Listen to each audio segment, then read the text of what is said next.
Hey everybody, just going to take a quick break from the show to get you styled up with Stitch Fix. Shopping's hard. It's hard. With Stitch Fix, you get a stylist, though, who understands your style, your size, your budget, and they do all the shopping for you. Wow. This is excellent. Shopping, I'm telling you, shopping and figure out your style, it's overwhelming. Let somebody help you when it comes to getting dressed. We don't know what we're doing, so we let Stitch Fix help us out. A Stitch Fix stylist there.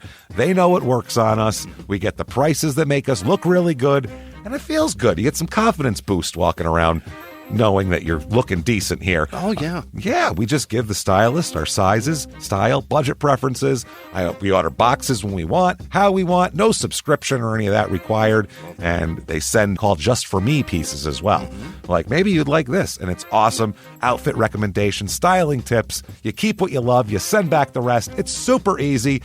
Yep. You can do it, and we are doing it because it's excellent. Personal styling for everyone. Get started today at stitchfix.com/STM. That's stitchfix.com/STM.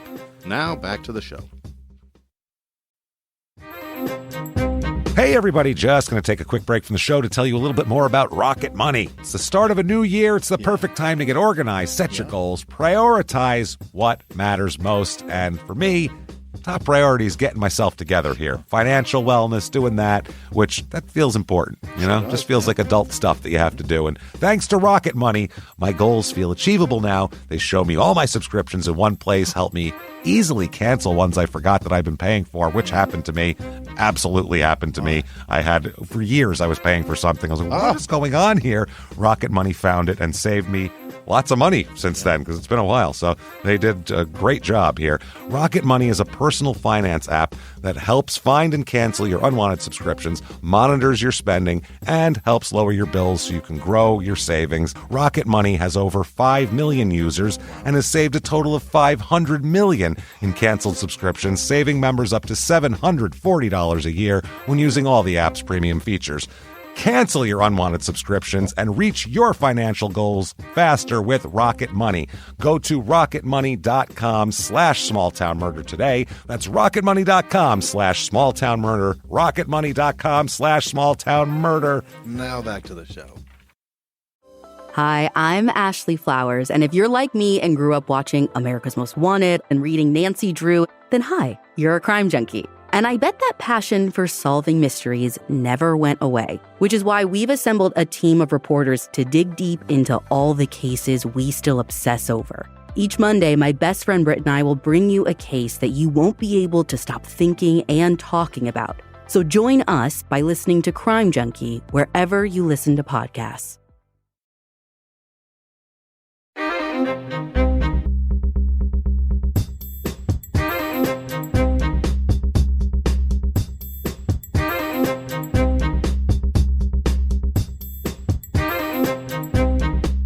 Hello, and welcome back to Small Town Murder Express. Yay! And choo-choo!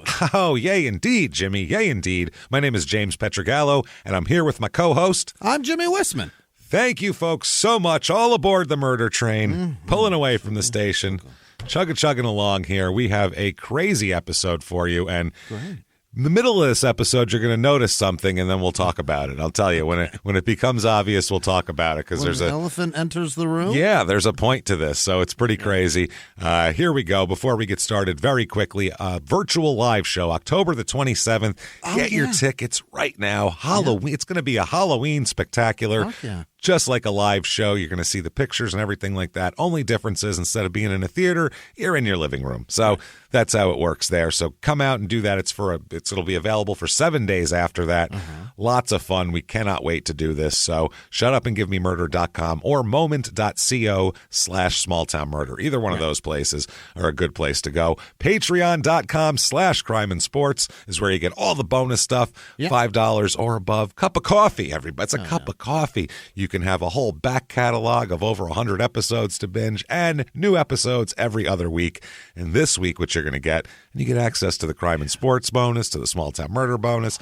This week for Crime and Sports, personal ads are back. Oh, yeah. Oh, they're so fun. We're going to talk about, we go through the old newspapers and find desperate people in the 80s looking for love, and we are going to talk about it. It is hilarious. They're so fun. And then for Small Town Murder, we're going to talk about, back by popular demand, small town festivals, county fairs, weird things like that. We'll get into everything. It's going to be so much fun this week. Can't wait. Patreon.com/crime and sports. That's a lot of show, so it's got to get right into this, Jimmy. Let's chew on it, James. So much murder to do here. So let's sit back, everybody. Clear the lungs, why don't we? And wherever you are, and hopefully not too public of a place.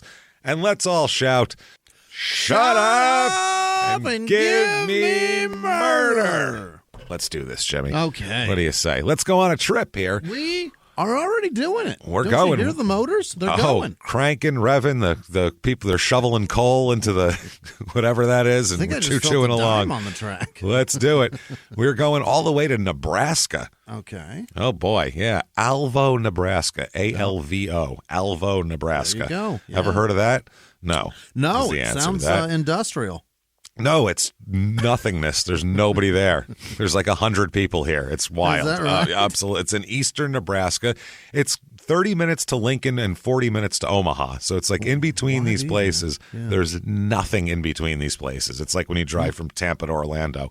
It's about 4 hours to McCook, which was our last Nebraska episode, which was threesomes in the heartland. That was wild stuff. I remember that. Yeah, dirty corn times there.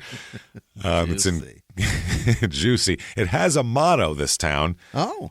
And the motto is, quote, "It is unique." Okay. That's the motto, the whole thing. It is unique. No, it's not, probably. I hope so they didn't pay for that. I'm sure they did here. No other community in the United States is known by the name of Alvo. It's the only one. It's the only one here. Early settlers came in about 1869, put some post office in, a couple of schools, and the railroad was the main reason why this exists. The railroad went by here, so they stuck a town next to it, like everything in the West. Yeah, it's everything in the West. It got its name. Where'd it get its name from? Apparently, the first child born after when people started coming here, they named her Alvo. She was the daughter of the railroad master, so they named the town after the little girl. And it's not even a good name. Poor girl had to go by Alvo her whole life.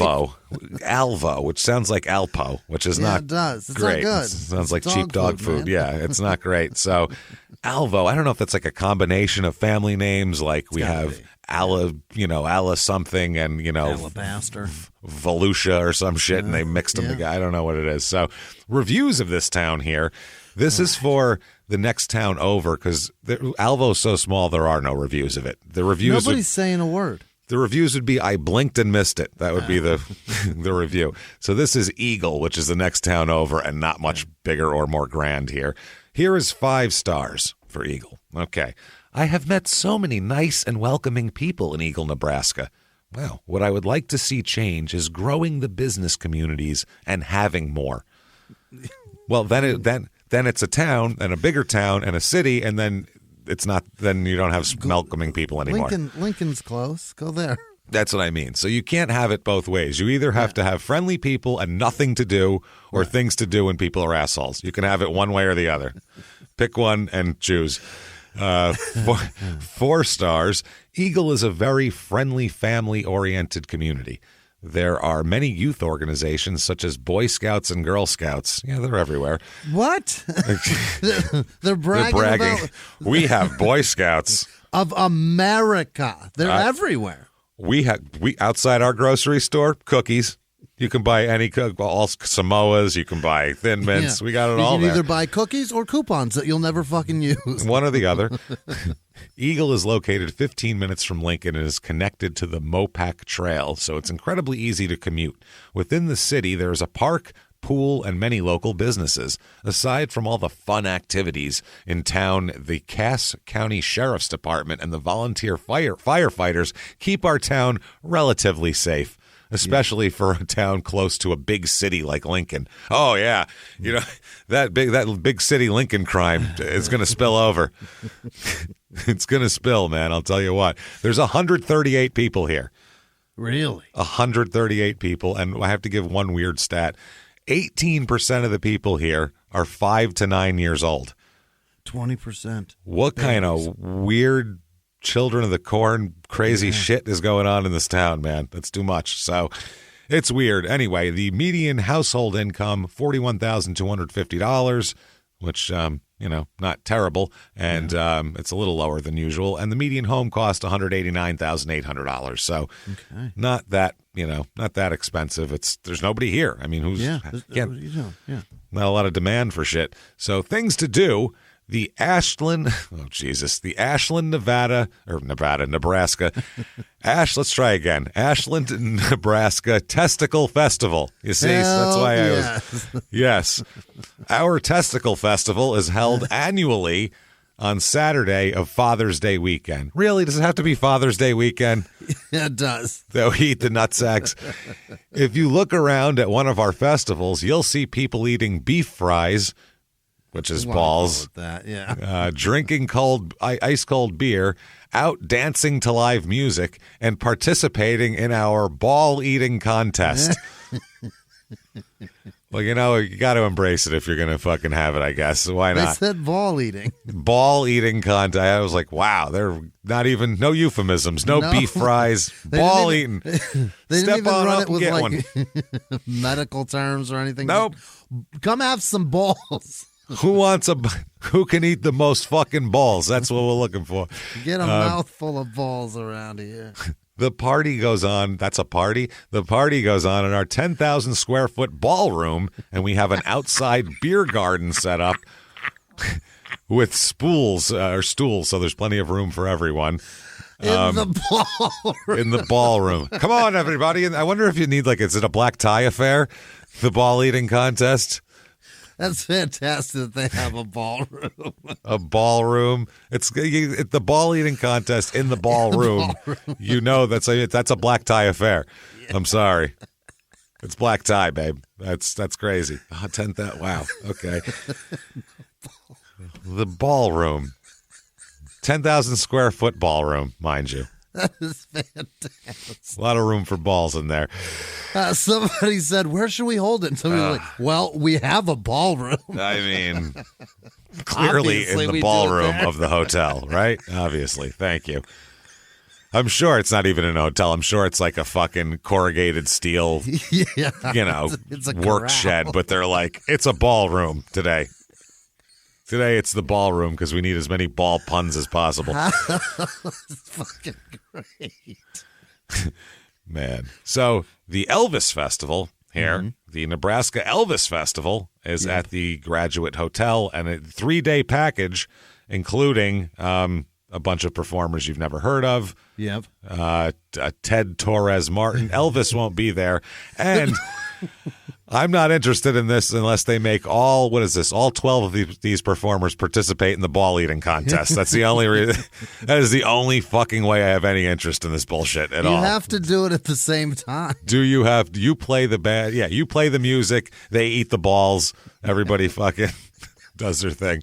Wasn't Elvis a fat guy? Let's just have a bunch of put him fat away. Elvis is putting away nuts. Yeah, Elvis could have put away some testicle. I'm telling you that right now. That's incredible. I can't believe there's a festival around it. There's a lot of them, too. They go on all over the country. Really? Absolutely. That's not the only one. There's tons of them. They're fucking everywhere, dude. It's crazy. What is that?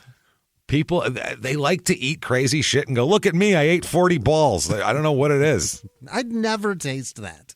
It's not. The texture would be bad, I would imagine. It would be rubbery, and then it would pop like one of those gum with the fucking shit in the middle. But I don't think there'd be anything in there. And if it would be anything in there, it would be sperm, and I don't want that. So I just see an animal that you eat the meat. You don't. I'm not eating the fucking the genitals of an animal. I'm not eating it. I'm not doing it. I don't have much interest in that. No, not at all. So holy shit. That said, let's talk about a murder. Great. Okay, now here we go. Let's go back to 1980, shall we? Yeah. Let's get it on here. 1980. We have to talk about a guy here first. Paul J. Rowe is his name. R-O-W-E. He is 27 years old at the time, or 32 years old. It says it differently in multiple different publications, so it's hard to tell. More of them say 27, so I guess 27. Either way. Now, Paul is a trucker. An independent trucker is what he is here.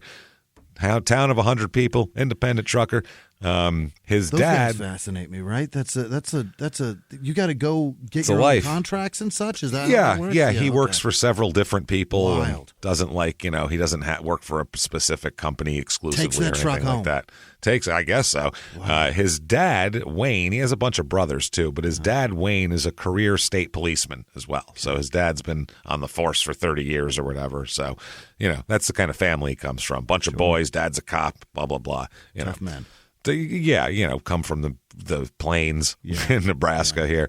So he has a wife here that he married named Lane Jorgensen Rowe. Okay? Lane Jorgensen Rowe. Now, they live on a farmhouse. They have like a chicken coop. They have, all that kind of shit here. Like, Very Nebraska. It's very Nebraska. It's a plainsy looking place. It's not like this isn't a cul-de-sac with a bunch of fucking McMansions or anything like that. This is, it's dusty and they're out there and they have their chickens and they have their things like that. And not a lot of manicured bushes. No, I picture Dorothy from Wizard of Oz's house here. That's what I kind of picture when I was told. Yeah, lots of dirt, dust ball action. You know what I mean? So either way, here they have that day, well, in 1980 here, Paul being a truck driver, he works for Gordon and Charles Gans, and they're a father and son team who operate the Alvo elevator. I assume grain, that would be probably in this region, wheat or some shit. And they have known Paul Rowe for about a year previous to this, and they said that Paul is, worked for them driving a truck when they need him to. Sure. He drives the truck back and forth. So they said that he's the best help they ever had. Paul is a hell of a stand-up guy. Yeah. Real good cat here. And, they like his wife's a hell of a young woman there. She's wonderful too. The two of them make a handsome couple and a couple of fine young people they are. Tell you what, everything's happy here. So May 1st, 1980 comes around. All right. Now the Ganses here, that he works for, they, on this day, they went with a guy that works for them, a hired man, and they went to their house, the Rowe home, to pick up. Sounds weird to say Rowe house because I picture like Baltimore and, I picture The Wire. But they go to the house here to pick Paul up for work because they have the truck there. So they're going to pick him up. When they pull up to pick him up, they don't find what they would normally find, which would be Paul waiting outside for them, with like a thermos in his hand or something. Yeah. Instead, they discover the house is on fire. Oh, my God. When they pull up. It's on fire. Like, it's blazing. Not just some smoke coming out of the windows. You see fucking fire. It's a lot of fire. Jesus. So these guys being grain elevating, middle America tough guys here they're not going to watch it burn. They try to get into the house. Oh. They figure, holy shit, Paul and his wife are probably burning to death in there. Their cars are outside. What the fuck? You know what I mean? So, they try to get into the house, but they're initially the cloud and the force of the smoke drives them back. Sure. They actually can't get into the house. So Gordon, then they ended up, somebody had called the fire department, and the Eagle Fire Department came, and because that was the closest fire department. Remember, they said in that review, the fire department's keeping us safe, relatively safe. So they did come once the fire had engulfed the house and it was just about over. They did show up, but they were there and they started, putting water on it and everything like that. Once they started putting water on it, they were able to try to get in there and search. And the Ganses were fucking trying to get in there too. I mean, everybody was like, Jesus Christ, these people have to be burned to cinders in here, Right. So they go in there and they look around. And down in the west bedroom, they see a foot sticking out of some blankets. And the guys go, oh, hey, I'm backing up now. Yeah. They take off. They don't want to disturb anything. So they tell the firemen, hey, you might want to, maybe this is more you than me, basically. Yeah. You might want to check that out. And they go, they go take a look at it and go, hey, police probably would be the people to talk. They need to do this. So, it's a human foot sticking out from under a pile of bedding in the bedroom in the west side of the house. So now Wayne, who is Paul's father, he's the state policeman here, he got word that his son's house was on fire. Sure. he gets a call, and Gordon Gans calls him and says, hey, your boy's house is on fire. You know, that might be bad. He literally said, your boy's house is on fire. Paul might be dead. So he's like, well, shit, Jesus, got to deal with that now. He had to put his coffee down and put down the sports section of the newspaper and be like, for Christ's sake, goddamn Paul catching shit on fire, dying. So he drove to his son's home, Wayne did. He said when he got there, the fire was burning briskly. So cooking. That shit all looks dry too. Yeah, fast. That looks dry. Everything in Nebraska looks pretty dry. It looks like Arizona. You drop a match and it's going up. Everything from Tennessee to Colorado looks real fucking yellow. Yeah, I guess so. Like Arkansas is all woods and shit like that for the most swampy. part. And then it's close enough to then the it clears ocean, out. I guess. Then it clears out and gets into the Dust Bowl area. Right. It's a little bit real different. tropical. Yeah. No, once you get into like Oklahoma, Nebraska, all that area, so Kansas then the especially. rain just makes mud. Yeah. That's true. So anyway, he goes. He wants to know who the fucking body is, Wayne, when he shows up. Is it Paul? Is it Paul? He finds out it's not Paul, but it's actually his daughter-in-law, Lane. Oh, no. Yeah, she has been taken by this fire here. So now Wayne Rowe goes back to Lincoln, and now Paul's nowhere to be found. They haven't found Paul in the house. Yeah. The fire didn't burn to the point where he would be like incinerated, so I mean, he would be there still, so he's not around. So Wayne Rowe goes back to Lincoln where he lives and meets Lane's family. And because they had come from there because they heard about this too, so they're all like meeting up like, oh my God, our kid's house burned down and your daughter's dead and all that kind of shit. So either way, they find that her body is partially burned, Lane, and there's no carbon or smoke found in the trachea. Oh. Indicating that she's already dead. Yeah, before the fire even started. The lead policeman here says, we don't have any suspects in mind or anyone picked up yet. They said they didn't have enough information at present to even term it a homicide. So they don't know if that's what they tell the public, but that's not really the truth. They know pretty quickly that this is definitely not an accident. She didn't like die in her sleep and then the house burned down at all. Yeah, as we'll find out. Usually they don't attach to each other. No, well, I mean, it could happen. I mean, the odds. Oh, I mean, Jesus. You could die in your sleep and your house could die. That's like getting struck by lightning and then going, fuck, I'm going for a swim to get that off, and then a shark bites you. That would be the equivalent of that. It's very odds are low. And then you won Mega Millions. Well, yeah, that's why you went to the beach to begin with. You know what I mean? You got struck by lightning and we're like, oof, got to get that sting off, jumped in the water immediately, bitten by a shark. So it's bad stuff. Anyway, here, though, they're looking for Paul. They're like, where the fuck is Paul? And if anyone has any information on what the fuck happened here, it would be Paul. Sure. We would assume. So they seek him, trying to find him. The day goes on, they can't find him. This is what the fuck? The whole day. They can't get a hold of him. So, what the hell happened? Where is Paul? What's going on here? Well, before we find Paul, let's find out exactly what happened that night. Okay, find out a little bit about Paul here. Now, she is. Oh my God, I don't even know how to do this. But I'll give you what he says here. What his story is later on. Okay, he says that he never hit his wife at all. That didn't happen. So that wasn't what did it. He said that he came home about 11 o'clock the day before the fire, and he'd been at a bar drinking. He came at 11 p.m. The night before. He was drinking beer and dancing at a bar before that. Right. He came home. Lane was in bed. He said he had another beer, went to bed in the room that he and Lane usually slept in, but Lane was sleeping in a guest bedroom for some reason that night. So he assumed that it was because she had to get up at like 4:30 in the morning. So, he didn't want she didn't want to wake him. So he said he fell asleep without disturbing her. Later, he heard a noise, got up to investigate, found Lane at the bottom of the steps, unconscious and bleeding from the nose. Oh. So look, she fell down the steps. It sounds just like the staircase now. Right. You know what I mean? I found her. She was there. He said he attempted to revive her, did CPR and everything like that, and didn't work.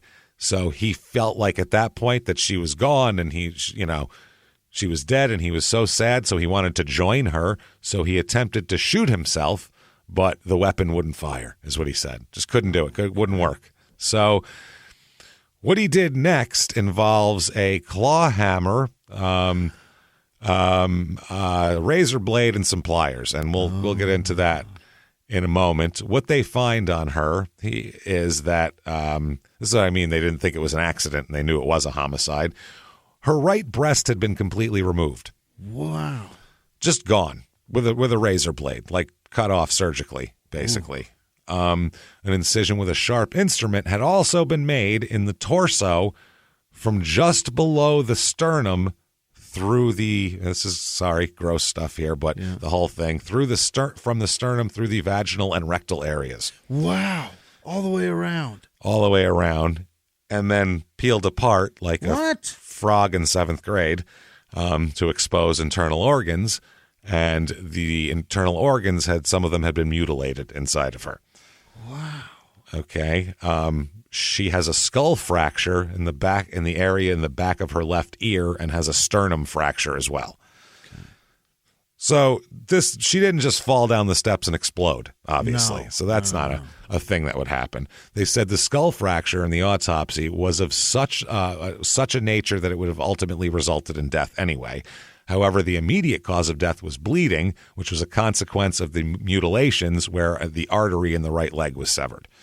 She was alive when that happened? Yeah, unconscious but alive. God. Unconscious but alive. In the pathologist's opinion, the skull fracture occurred before the mutilations, which would make sense. You'd have to render someone, immobile to do that to them. The basis for an opinion was, obviously, in his words, that in order for the mutilations to have occurred, the victim would have had to have been unconscious because there was no signs of resistance, as indicated by absence of any defense wounds or bruises on the arm. And you'd figure somebody would struggle through that. You would probably struggle through that. So, yeah, she had no defense wounds. So that means he just bashed her in the back of the head. Golly, man. When she wasn't looking. He further expressed the opinion that the victim was still alive when the incision was made and the artery was severed. The conclusion was evidenced by the absence of blood in the heart and blood vessels, indicating the heart was still beating when the cutting occurred. Sweet fuck. Then he wrapped her in a blanket, poured gasoline on both floors, first and second floor, and set the house ablaze and left. What in the shit, man? Okay, now, I have to tell you right away that also her breastbone, several ribs were broken also, by the way. But they also said that could have been CPR. That could have been somebody. So, they said there's that. But either way, what would make you do this? Like, this is a lot. I'm so mad. The reason we're doing this case, because I thought this was a crazy coincidence and a weird thing, and how psychology is very parallel, is if you listen to this week's regular episode in Framingham, Massachusetts, it is an extremely similar case. Way too similar. To the point where their initials are LJ, both the women. No kidding. Even. Their initials are the same, man. Yeah, that's how similar it is. And wait till you hear what his story is. And I just thought this is amazing because this is 15 years difference. Yeah. One guy is a highly educated master's degree holding actuarial scientist in Boston, and the other guy is in a dusty place in Nebraska with 100 people where he independently drives grain in a truck. You know what I'm saying? Miles apart, yeah. You can't get two more different people, different walks of life, and they're doing the exact same fucking thing. And wait till you hear his mentality for it too, his reasoning and rationing. You're gonna go, what the fuck, man? Are these people twin brothers? It's insane. Is there something in the food? I don't know what's going on here. They're in different places. I don't know. Paul here. Let's see. Where the hell is Paul? Okay. Where'd he go? Well, there's a guy named Richard Beckenhauer. Okay. Richard Beckenhauer lives at 2025 South 18th Street in Lincoln. And he is a student at the University of Lincoln here. And University of Nebraska, Lincoln. He woke up in the morning, and he found Paul Rowe sleeping on his living room floor. Okay. He knew Paul Rowe, so this wasn't a stranger sleeping on his floor. Right. He knew him, but he was like, fuck you. Like, he just let himself in while I was sleeping and fell asleep on my floor. Right. So Beckenhauer said, I was surprised to find him, but not shocked. It wasn't as if a stranger was there. So I guess he said Paul woke briefly and said that he was supposed to haul some livestock that day, but he didn't think he was going to do it. So that's what he said. Crashed out on his floor. I'm crashing, man. Yeah, just not even on the couch, just on the floor. So Beckenhauer said, quote, it seemed like he wanted to sleep again. So he woke him. He goes, why don't you go sleep in my bed? I have to get up anyway. So Roe then goes in Beckenhauer's bed while Beckenhauer finishes writing a paper for school and then goes to class. He just leaves him there. So he comes home after class about 2 p.m. and finds Paul on the phone talking to his brother Dan. And a few minutes into this call, Beckenhauer says Roe starts crying. Paul just starts crying. And then Beckenhauer says he indicated to me that Lane was dead. And he said that he found him Paul tells him that he found Lane at the bottom of the steps. She was unconscious, couldn't revive her, and he's heartbroken. So this Beckenhauer guy said, quote, I asked what he did after that, and he said he didn't know. He said he freaked or something and that it seemed like the devil was there. He got in the car and left and wound up at my house. Okay, now, this is petrified, right? At this point, he's like, what the fuck is happening here? So, yeah, I would be fucking petrified, wouldn't you? This guy. But God. He didn't say, I killed her, but he just said that I think the devil was there. I found her dead, and then I came here. So you might think he just kind of snapped, and holy Christ, this dude's like, you know what I mean? Like he might be so lost in shock or grief or some shit. The second the devil is referenced and no other description is made, I'm worried of what this guy's capable of. Oh, absolutely. Yeah. But you might think he's like in shock or something. He's like, I don't know. I felt like the devil was there and I left. And who the fuck knows, man? So Paul later would say about his life and all this, he said, quote, it was perfect. I had it made. What can I say? He said that they had, a tractor trailer they owned, that they made enough money to pay all their bills, and they were doing great. And so the main question you might wonder is, why didn't he call an ambulance when he discovered her? Yeah. Yeah, you would imagine, right? If that's the case, yeah. He said, I thought about the ambulance, and I almost did it.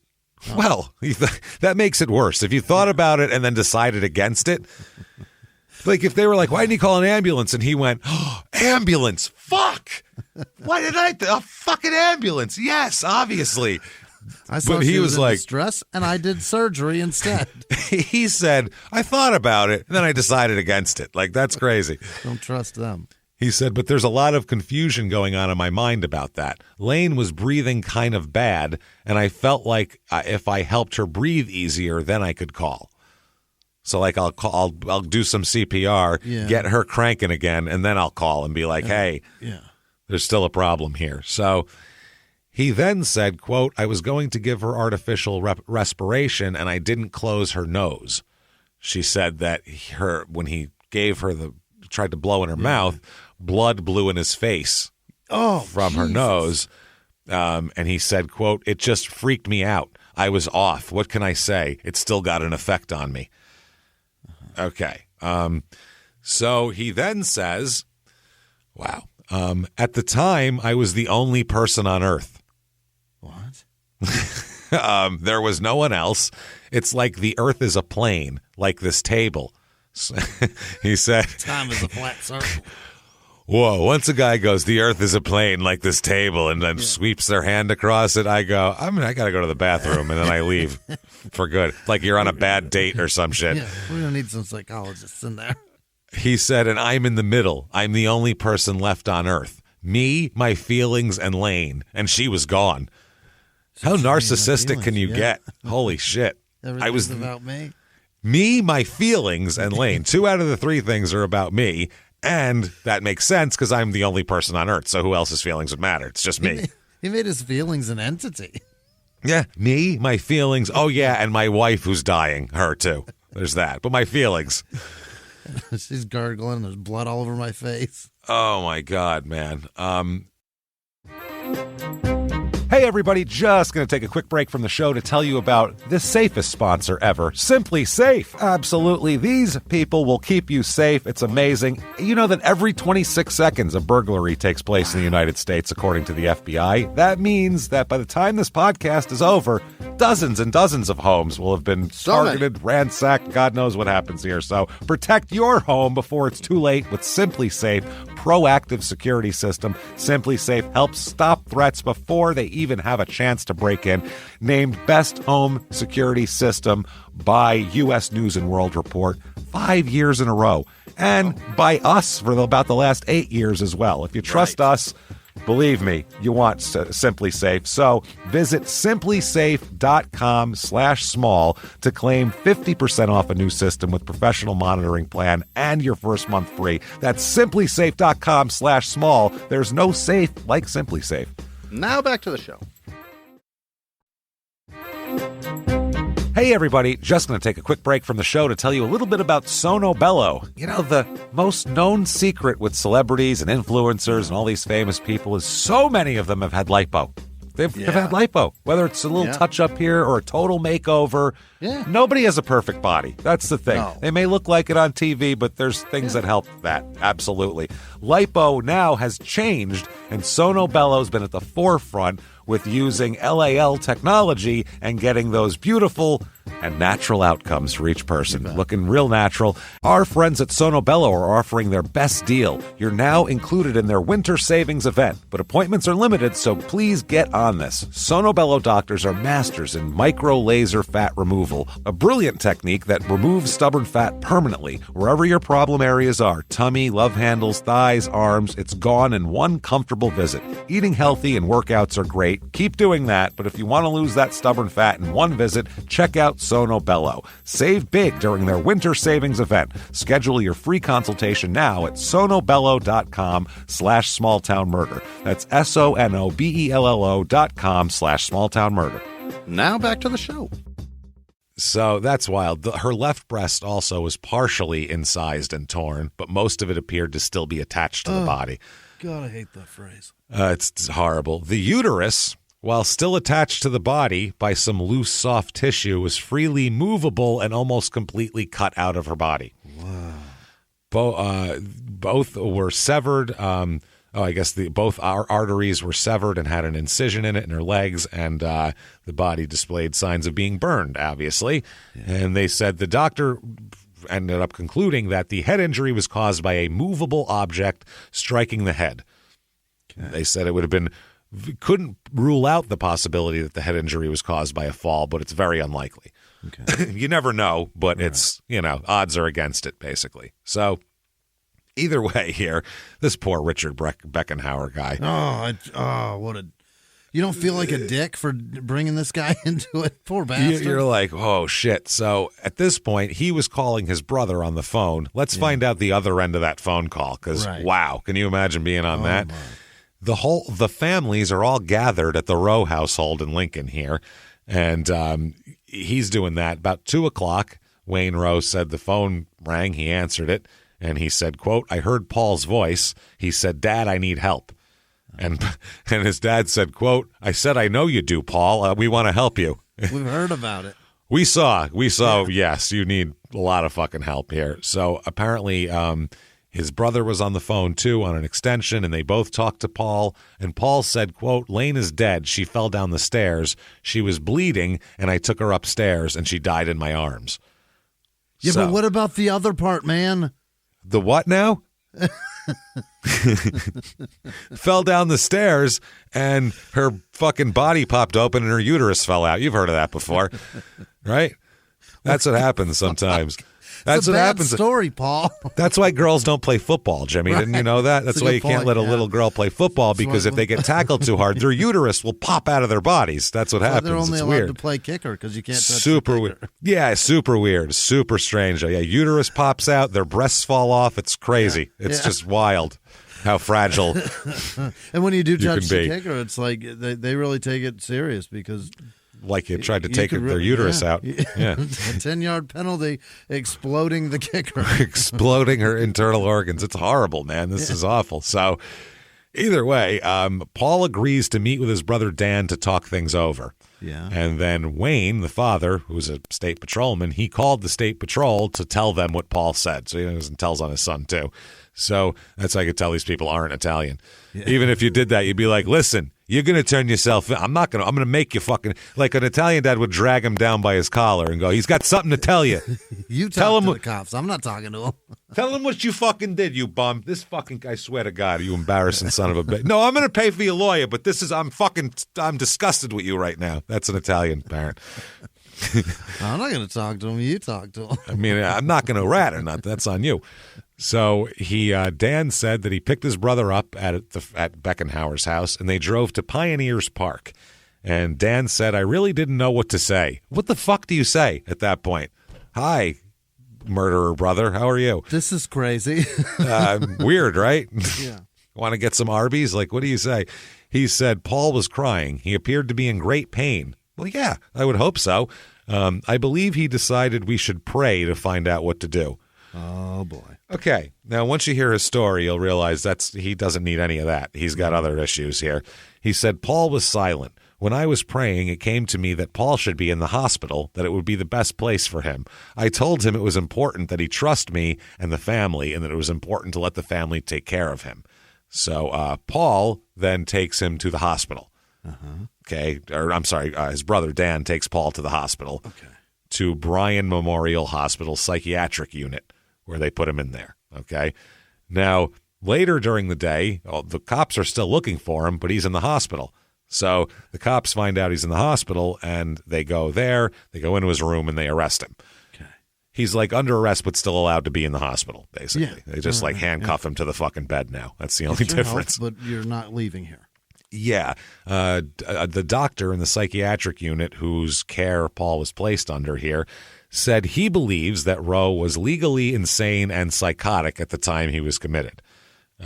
He said that the other thing is that a former occupant, they're going to try to say through this that the stairs were really hard to negotiate and lots of people fell down the stairs. So it's totally likely that this happened.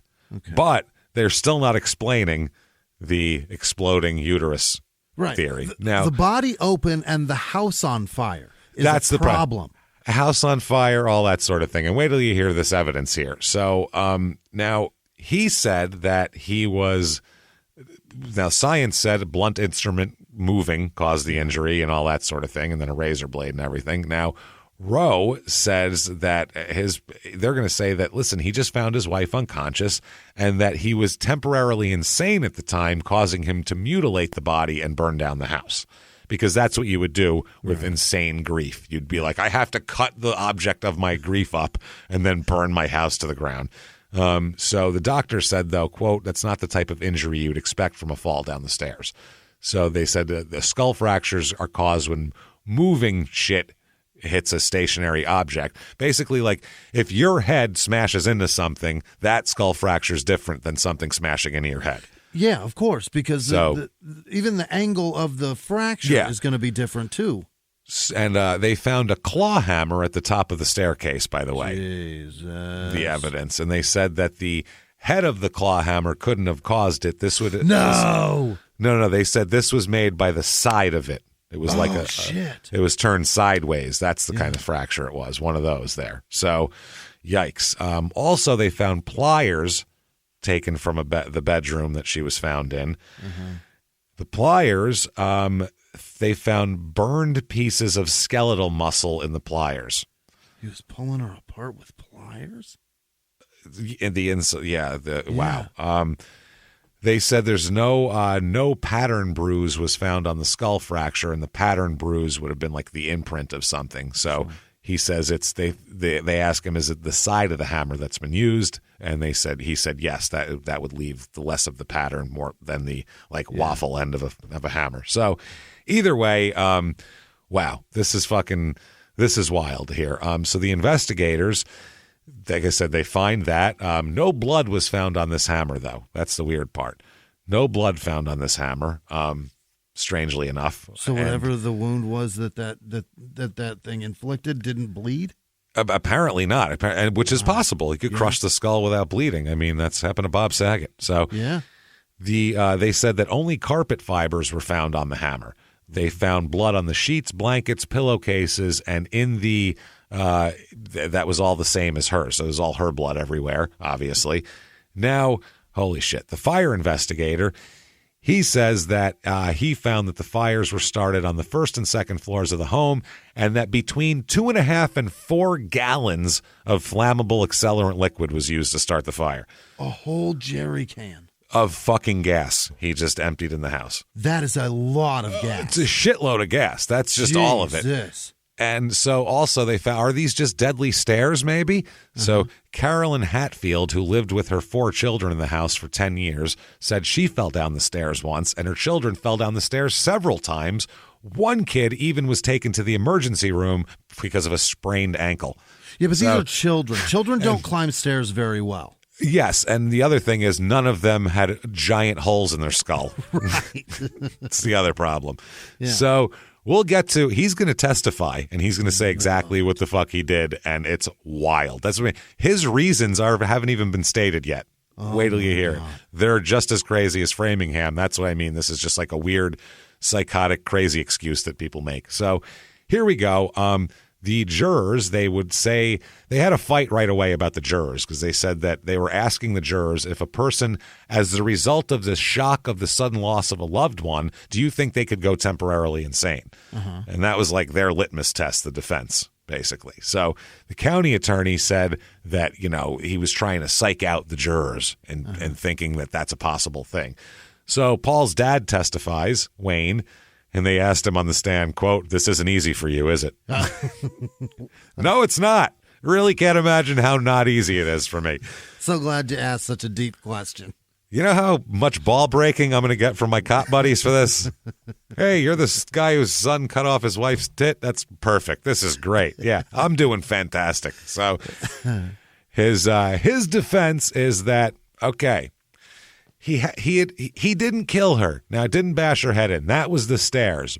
But he did, in fact, mutilate her and set the fires. That happened. That's true. Okay. Okay.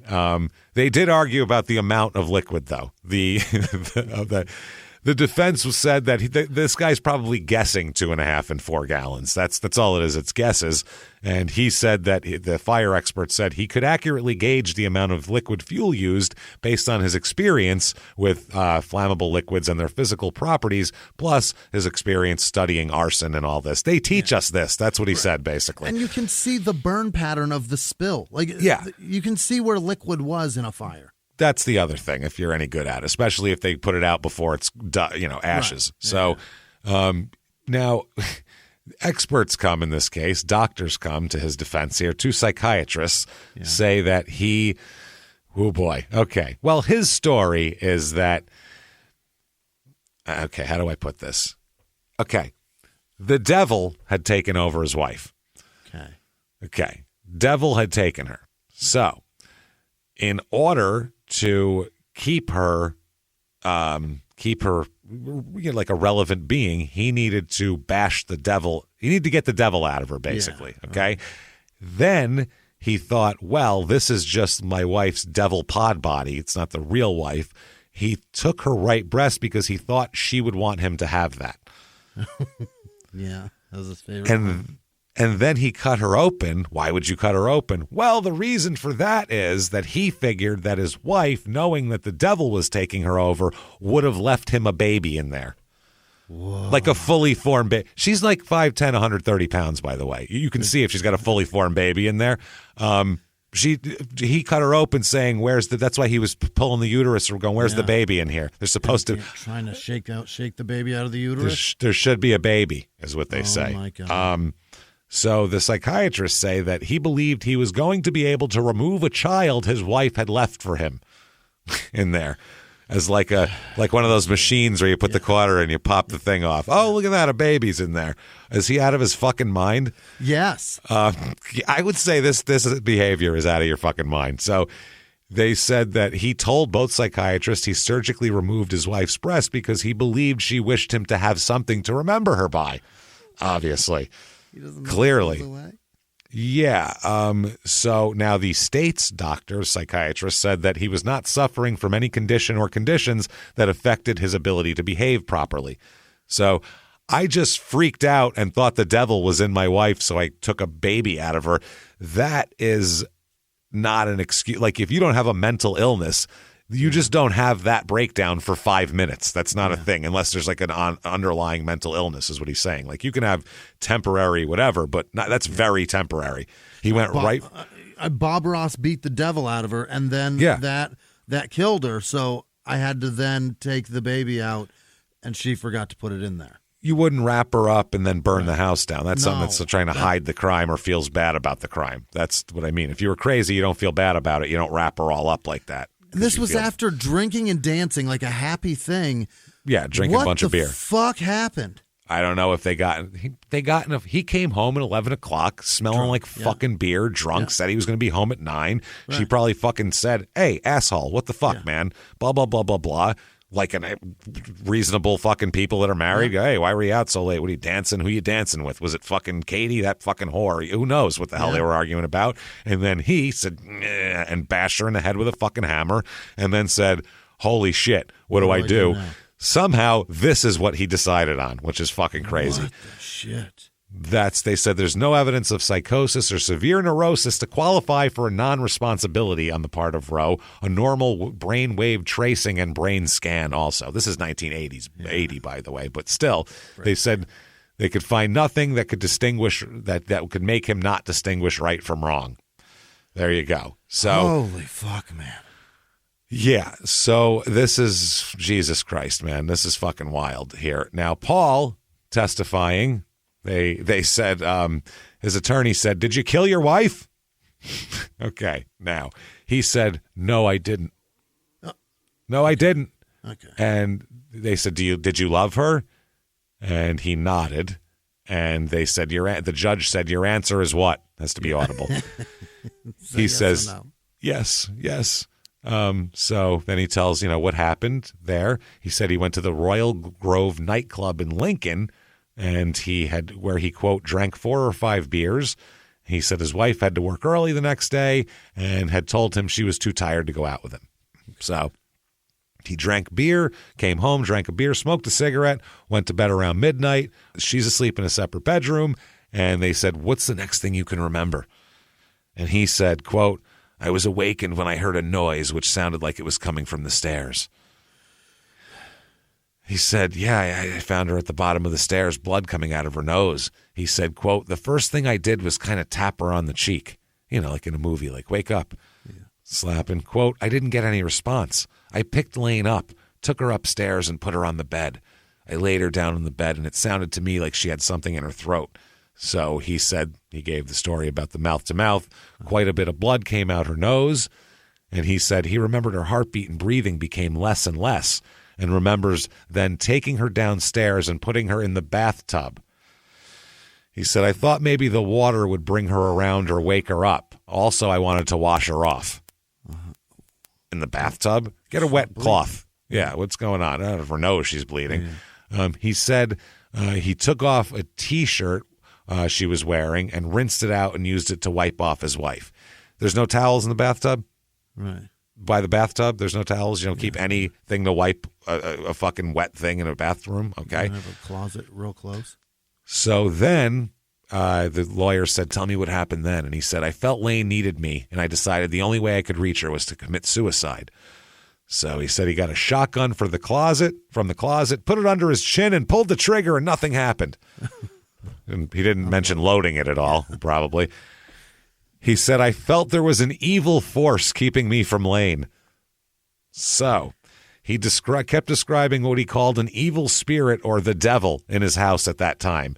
He said, I felt that the devil was there, and then I thought Lane had left me a child or something. He's in front of a jury saying these words. Or something. I felt like maybe she left me a child or something, devil and weird stuff. So decided to cut my wife open and start dicking around with her organs. Are you fucking kidding me? And a baby. That's it. Yeah, it's a nice leave behind. Very nice. So he used the razor blade to cut into her, and she wasn't pregnant or anything. And no baby. He said after he found no baby, he started to feel sick and cold. You should be. You just cut your wife open. You should feel very sick. Sick a minute ago. Holy shit. Then he said, well, I did set the house on fire because I did it to burn the devil out of the house, and that way I could keep Lane for myself. Because I'll burn the devil out, and then me and her will like sit on the couch and watch Wheel of Fortune while she's a fucking charred cinder. That sounds What kind like of fun. beer did he drink?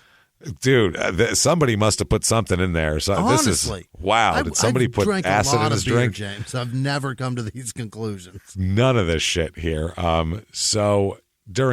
They also said, by the way, that he had gone out. This was, by the way, their wedding anniversary. Did I mention that? Stop it. Yeah, they bring that up on Cross. They're like, was this or not your wedding anniversary? Yeah. He's like, yeah, it was. And he said, and you went out without her. By yourself. And yeah, and he went, well, yeah. He said he danced with a woman at the Royal Grove who'd been married only a few months and, quote, was feeling kind of down about her husband who spent a lot of time at the local bowling alley. Mm-hmm. So he's going to make her feel better and comfort her. And you think you feel bad about yours? This is my anniversary. I'm out alone. Yep, that's it here. So she said that he said he knew how Lane felt about him always going to bars. He said Lane spent a lot of time at softball and other sports. His sport was trying to fucking finger other guys' wives while they were out at things. So he said that he gave the woman his phone number, and he said that he said he told her about it, but she wasn't upset. Okay. But then he killed her because the devil was there. On her anniversary, you told her that you gave a woman your phone number. And danced with her because she was feeling sad because her husband wasn't paying attention to her while you're not paying attention to your wife because you're out at a bar talking to another woman. So, yeah. The prosecutor then gets to close this out. And he says, Paul Rowe told you he first took his wife to the southeast bedroom, a spare bedroom of their home, and that Lane Rowe was bleeding from the nose. He also told you he never took her to the back bedroom or bed, but he later took her to another bed in another room. So he's like, he goes from there. He says that there's a lot of blood on this bed, more than just a couple ounces resulting from a nosebleed. Oh, my God. Talk about all of that. He goes through basically all of his statements and says, this guy's full of shit, obviously. Clearly, come on. He goes, you're being urged to believe that Lane Rowe got up in the dark, then all of a sudden this 5'10", 130-pound female, active in all kinds of sports, that all of a sudden on this occasion, on this night, she falls down the stairs. And then he said, quote, maybe the devil went in and hit her on the head, then carried her downstairs and laid her down. That's just as believable as the story that she fell down the stairs. Yeah. He said, then the defense says, he had no motive to kill his wife. That's their closing. It takes an enormous leap in logic to a situation where a man comes home and intentionally, willfully, and with malice kills his wife. A person who would lie would make every bit of testimony fit with the facts in this case. The events are explainable only in Paul Rowe's testimony. So that's what the prosecution says back. Now, the defense here, this is fucking hilarious. He said they were dedicated to each other, these two, as a couple. They loved each other. They worked together. Does a man set a fire in his house, which is situated on the main road, do so in the early morning hours when people are using that road on the way to work to cover up a crime? No, they do not. There was no motive. There was no crime. Just a tragedy. Oh, my God. The balls. And then his balls fell and made an audible sound on the ground as 40 pounds each of ball just broke through his pants. Couldn't hold them anymore. And the city considered changing the festival to him. Yeah, I was going to say. And then he was the grand marshal of the testicle festival. So this 2:30 p.m., the jury goes in for deliberation. 9:30 p.m. that evening, they have a verdict. They have to wait an hour and a half while they call all the lawyers in and everything. And he is found guilty of second-degree murder. What? Second degree. Because they're saying it wasn't that's how the law was. Uh-huh. So here comes sentencing. The judge gets his words in here. Yeah. This is a good use, sir. Here we go. The judge says, quote, the court chooses to stigmatize this as the crime of crimes. The method here was the most cruel, in my opinion. Oh, boy. He said he set a fire in an effort to cover up the greater crime of second-degree murder. The evidence is strong that the deceased was still alive when the defendant began cutting her up like an animal. He then said that that Paul Rowe entertained no thoughts of seeking a priest or a doctor or a person trained in first aid, or Lane's removal to any place where others might aid her in whatever way in her last moments, or retain the breath of life in her. You, sir, may fuck off. Life in prison. Yes. So he gets life in prison for that, and then not less than 3 years and not more than 5 years for arson as well. Really? So, yeah, there's that. Sentences are to run concurrently, so there you go. So if one goes, he still has the other.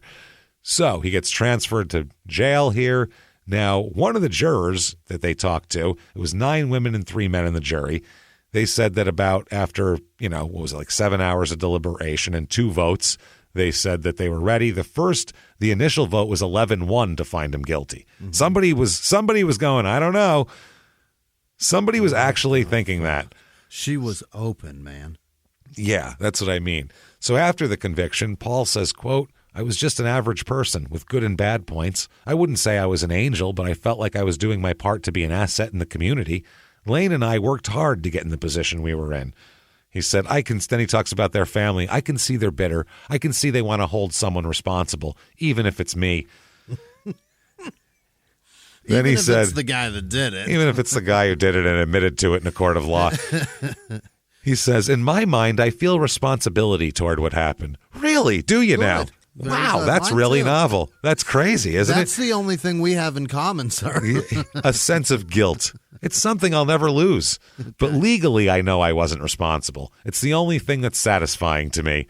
He said, the whole thing is confusing. I'm still not right in my opinion. I can't think like I used to. At least I know I can get some help. Hopefully it'll do me some good. You saying murdering your wife in a very vicious way changed you as a human being? Yeah, I can't get back to it. It's weird. Once I tried to, remove a uterus with my bare hands and a set of pliers, it's just my life hasn't been quite the same since then. I saw the internal organs of a loved one, and now I'm different. That's wild. You know what his mother says about it? What? Quote, I don't think I ever saw him hit anybody with anything. Paul would never hit anybody. That isn't his nature. He's so strong he would never have to do anything like that. Oh, Mom. Oh, my God. His family dumped all this money, ruined their retirement plans and all kinds of shit like that. His father said, with all the experience I had in law enforcement, when this case came about, I felt completely lost about what to do. It's really a dilemma when you've had the power to decide whether a case should be prosecuted, put together evidence, and have influence over the charges that are filed. It's a terrible experience for anyone to go through. I'm sure it's awful. So there was some things here where they said the sheriff was spying on them on the trial, him and his lawyer during the trial period. Okay. So they had a full statewide investigation to see if the sheriff was fucking spying on him and his lawyer, and he wasn't, apparently. That was the conclusion anyway. January 82, he appeals this whole thing, and the Nebraska Supreme Court orders a new trial for Paul. What? Based on the fact that the jurors did not the judge did not instruct the jurors that they had the option of finding him guilty of the lesser offense of manslaughter. Because of that, they said, sorry, new trial. Mm-hmm.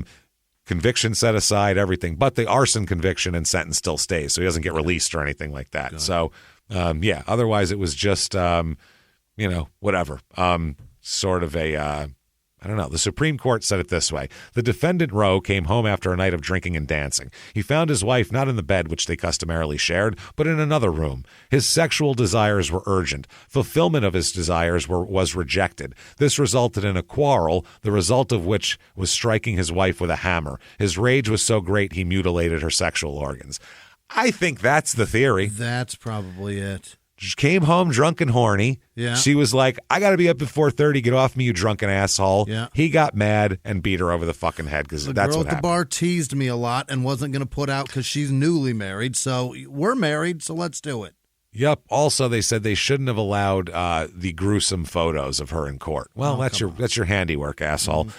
So late 1982, new trial, still guilty as shit. Of manslaughter or second degree, though. Yeah. Second degree murder. Yeah. So it doesn't matter. Yeah. This time, though, the sentence is new sentencing Oh. You, sir, may fuck off 25 years this time, not life. 25 to life? 25. Okay. Not 25 to life. Just 25. 25. That's it. He got So, a great deal. He got a great deal. 1989, parole hearing. He finally admits to what he did, sort of, kind of, here. He sort of did. They end up saying, though, quote, the brutal and inhumane manner in which Lane Jorgensen was murdered and then horribly mutilated by Roe should be reason enough to keep him imprisoned for life. This is what one of the people said, as was the sentence in his first trial. He's most definitely not reformed. He's not rehabilitated. So Roe says this during the thing here, quote, I'm the most sorriest person there is because Lane's death was the result of my doings, and there's not a day goes by I don't think about it and wish I could change what happened. So he asked the board to consider an educational release program so he can continue his studies as well. Wow, that's wild. Her family, Lane's family, said, how can you sit there today and ask us to excuse this lie, and you've just recently admitted the crime and not addressed the crime? Right now you're playing the victim and you're not the victim. The victim has been buried and put to rest. So they said, you could say you're sorry. And he said, I'm sorry. I've been sorry every day. I know you've been hurting and I wish there's something I can do. He then said, tell Wayne for me, meaning his father, that he's sorry as well. And they said, the family was not having any of his bullshit, basically. Right. They said, please don't give him any freedom of any kind, all that kind of shit. So the decision was a 2-2 vote, deadlocked, which is the tie goes to the house. You stay in jail. Okay. So there we go. But they do end up letting him out on work release over the next year. What the fuck? He's driving a Nebraska Land Express Inc. He's working for them, driving a delivery truck for a while there. He is also out. Where was he doing here? He's allowed out on 8 to 12-hour furloughs so he could shop in Lincoln. He also worked in the governor's mansion in the work release program, but was removed from the assignment because he had an affair with another female inmate who was working there as well, which is going to happen. Oh, my God. 1990 parole hearing. The board receives 121 letters opposing Roe's parole and 27 in support. Okay. That's what they do here. This time, they vote 3-1 to parole him. 1990 this is, Jimmy. This is like his parole date is like barely 10 years after the actual murder. It's fucking crazy. So with the conditions that he continue psychiatric counseling, maintain employment, and live with his parents in Lincoln. The family, as you can imagine, not thrilled about this. I can't imagine. How would you? The brother said he was very disturbed by the board's decision, and how the fuck could they do that? He said, we're not, what does he say? Oh, we are not full of thoughts of hate or revenge. We are a kind and loving family, but we do have thoughts of justice and concern for the safety of the public should murderers like Roe be set free. Right. They said he cannot believe that Roe is yet rehabilitated or able to function normally in society, which makes sense, I would say. They said the victim and the victim's family and the friends don't get out ever, and now he gets to get out. They called him reprehensible, and they called the board's action irresponsible, and not happy at all. They said they were going to fucking write every letter to everybody they can. The family said, I feel betrayed by whatever system it is that allows this to happen. I feel betrayed by the politicians who appoint these people and allow this to happen. Nebraska's different, man. I guess so, but this is also 1980. It's a different time. So I found that fascinating that you couldn't get two more opposite people. Yeah. One guy's 27, one guy's 40, highly educated, lives in a different area. They couldn't be more different people than the people this week. And they did the exact same thing. And pretty much one guy said, my wife is an alien fucking vampire. Yep. And then this guy said, the devil took her and then she left me a baby. So, but they both mutilated their wives for very simple reasons that they had to make some big bullshit story out of. So psychology, one got out. Psychology spans decades, fucking regions, lifestyles, socioeconomic, religion, you name it. It spans it all, man. I mean, they couldn't be more different, those people. So there you go. That is Alvo, Nebraska. And quite a disturbing little tale, I would say there. So, yeah, it's fucking gross, obviously. So that was terrible. And if you like that show, though, tell the world about it. Just don't say how gross it was. Get on whatever app you're listening on. Give us 5 stars. It does help a lot. Helps drive us up the charts. Head over to, follow us on social media, at Murder Small on Twitter, at Smalltown Pod on Facebook, at Smalltown Murder on Instagram, as well as you definitely want to go to shutupandgivememurder.com right now. What are they going to find there, Jimmy? Oh, my God, everything's there, James. Very good. Good pitch. We got to any kind of merch you want. Also, October the 27th, virtual live show. Get your tickets right now. It is available for 7 days after that. You can watch it once, watch it 10 times, watch it on the last day it's available. Do whatever the hell you want with it, just like a regular live show, but in your living room instead of in the theater. Salesman. Very good here. Yeah. So do that. Get your tickets. It's going to be so much fun. I can't wait. That is shutupandgivememurder.com is where you get those and all your merchandise. Also, patreon.com/crime and sports. All the bonus stuff. You get 2 new episodes every other week. Whole back catalog. Anybody $5 or above. This week, crime and sports, personal ads. You bet. Holy shit, those are so fun. Old personal ads from newspapers. And then for Small Town Murder, of course, we will do the Small Town Festivals, damn it. That's right. More like Testicle Festival. You wanted to hear us talk about the Testicle Festival for a couple more minutes, probably, and we wanted to talk about it. This week, we will be able to talk about all of these weird little small town festivals. I can't wait. And not have to worry about those pesky murders that come afterwards. So, genital festivals. That's right. It's patreon.com/crime and sports is where you do that, and you'll get a shout out at the end of the regular show. You bet. Thank you so much for hanging with us. It's been a crazy episode. You want to hang out with us on social media? Very easy. Just go to shutupandgivememurder.com. Links are all there. Holy shit. Pull the brakes. God damn it. Pull it into the station. Until next week, everybody. Thank you so much. Have a good one. Bye.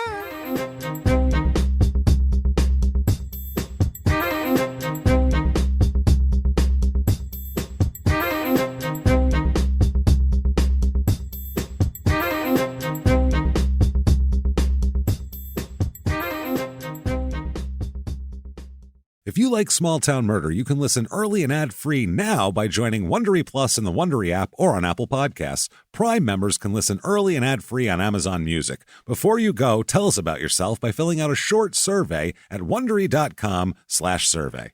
In the 1980s, a rosé swept the country. Hey, Mike, I really like this white Zinfandel. Well, good. Now put it down. I'm going to try another one. White Zin became America's top-selling wine. But most don't know that this sweet drink has a sour history. What began in 1986 with counterfeit bottles, a big fraud, a multi-million-dollar fraud, sent investigators chasing one of the most powerful families in the business, the Licciardis. But the closer the feds got to them, the more dangerous things became. It's a story of deceit. At the time, I was paranoid. Threats. You touch my kids, I will kill you. And murder. With a .22 caliber bullet to the head.